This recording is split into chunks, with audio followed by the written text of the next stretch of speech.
Alors, imagine un peu, un ange qui est à la fois médecin, guide de voyage et celui qui annonce la fin du monde. Ça paraît un peu contradictoire, non? Eh bien, c'est toute la complexité de l'archange Raphaël. C'est une figure qui change complètement de visage selon la religion qu'on regarde. Alors plongeons ensemble dans ces différentes facettes. Et tout part de son nom, en fait. Raphaël, ça veut dire « Dieu a guéri ». C'est presque un programme en soi, l'indice principal de sa mission la plus connue. Mais attention, ce n'est que le début de l'histoire. On va voir que c'est bien plus profond et complexe que ça. Bon, pour commencer, attaquons-nous à son rôle le plus connu, celui que tout le monde lui associe. C'est le rôle qui a vraiment forgé son image à travers les siècles, celui d'ange de la guérison. Alors voilà, son nom vient tout droit de l'hébreu, de la racine Rapha, qui veut dire guérir. Et ce n'est vraiment pas anodin, cette origine. C'est la clé de tout. C'est vraiment le noyau de sa mission, celle qu'on retrouve dans les textes les plus anciens. Il suffit de regarder ces symboles pour comprendre. On a le bâton, typique du voyageur, le poisson, on verra plus tard qu'il est crucial pour la guérison, et puis la fiole, l'attribut du médecin. En fait, chaque objet nous raconte un bout de son histoire, et c'est pour ça qu'il est devenu le protecteur des voyageurs, des malades, des médecins, et même, c'est assez joli, des amoureux qui cherchent le bonheur. Mais pour vraiment saisir qui est Raphaël, il faut absolument revenir à l'origine, à sa toute première grande mission. C'est une histoire assez incroyable qu'on trouve dans le livre de Tobie. Alors là, accrochez-vous. On a un archange qui se déguise en simple mortel. Il se fait appeler Azarias, un nom qui au passage signifie « Dieu a aidé », donc on reste dans le thème, et il se propose comme guide de voyage. C'est quand même une vision du divin super proche, super concrète. Un ange qui marche à nos côtés, littéralement. Et sa mission, elle se joue en 3 temps. D'abord, il est là pour guider le jeune Tobie et s'assurer qu'il arrive à bon port. Ensuite, il affronte et bat un démon, Asmodée, rien que ça. Et pour finir, il guérit le père de Tobie qui était aveugle. Vous voyez le trio? Guider, protéger et guérir. Ça, c'est la signature Raphaël. Mais attention, l'histoire avec Tobie, ce n'est que le début. La tradition juive par la suite va vraiment enrichir le personnage, lui ajouter des couches de complexité assez fascinantes et nous montrer d'autres aspects de sa mission. Et tenez-vous bien, dans la tradition talmudique, on relit l'histoire d'Abraham et on comprend que Raphaël était l'un des 3 anges qui lui ont rendu visite. Et sa mission, à ce moment-là? Guérir Abraham après sa circoncision. Le parallèle avec l'histoire de Tobit est juste saisissant. Ça nous montre à quel point ce rôle de guérisseur divin est devenu absolument central.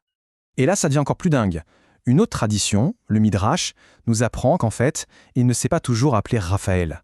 Son premier nom, c'était Libiel. Et il a obtenu le nom de Raphaël, non pas en guérissant un humain, mais en sauvant d'autres anges, grâce à ses conseils. D'un coup, son rôle de guérisseur ou de sauveur prend une toute autre ampleur, une dimension carrément cosmique. Ok, passons maintenant au christianisme et voyons comment cette tradition a à son tour repris et même renforcé cette image de Raphaël le guérisseur. Alors, dans le Nouveau Testament, on parle d'un ange, sans le nommer, qui descendait agiter l'eau de la piscine de Bethesda pour la rendre miraculeuse. Pour la tradition chrétienne, ça a été une évidence. Qui d'autre que Raphaël, Dieu guéri, pouvait être cet ange? Personne, bien sûr. Et cette identification, ça a vraiment cimenté pour de bon sa réputation de grand guérisseur. Du coup, c'est assez logique de voir tout ce dont il est devenu le saint patron. Il protège les voyageurs, eh bien oui, comme il l'a fait pour Tobie. Il est le patron des médecins et des infirmières, évidemment, c'est le guérisseur par excellence. Et puis il est aussi le patron des rencontres heureuses. Pourquoi? Parce que c'est lui qui a arrangé le mariage entre Tobie et Sarah après l'avoir sauvé d'un démon.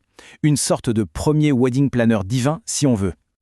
Bon, et maintenant, préparez-vous à un virage à 180 degrés. On va complètement changer de décor. Parce que dans la tradition islamique, l'ange qui correspond à Raphaël n'a presque plus rien à voir avec le guérisseur qu'on connaît. Voici Israfil. Et là, fini le bâton de pèlerin, fini le poisson guérisseur. Son principal accessoire, c'est une trompette. Rien que ça, rien que l'image, ça nous crie que sa mission est radicalement différente. Le contraste est saisissant. D'un côté, on a Raphaël, l'ange qui descend sur terre, qui aide, qui guide, qui guérit. De l'autre, on a Israfil. Sa seule et unique mission, elle est immense, cosmique et un peu terrifiante aussi. Il attend, la trompette aux lèvres, l'ordre de Dieu pour sonner le début du jugement dernier. Le Coran est très clair là-dessus. La mission d'Israfil, ce n'est pas de soigner les maux de l'humanité, c'est de signaler la fin de son existence. C'est un rôle apocalyptique, au sens premier du terme, gigantesque. ce qui fait de lui une figure à la fois grandiose et effrayante. Pour terminer, revenons à la version la plus connue de Raphaël, celle du guérisseur et du guide. On va voir que son influence est encore bien présente aujourd'hui, un peu partout, dans la culture, dans l'art et même sur les cartes du monde.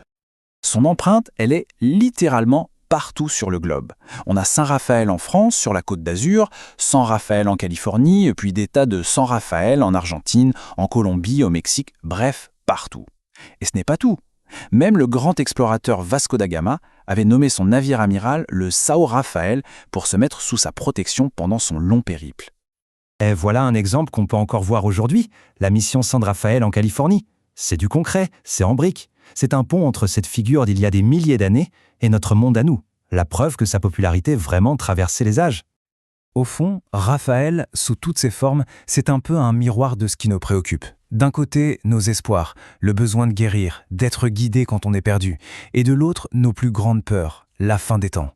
Alors ça nous laisse avec une question pour la route. Le guérisseur pour nos maux, le guide pour nos doutes, ou le héros qui annonce la fin.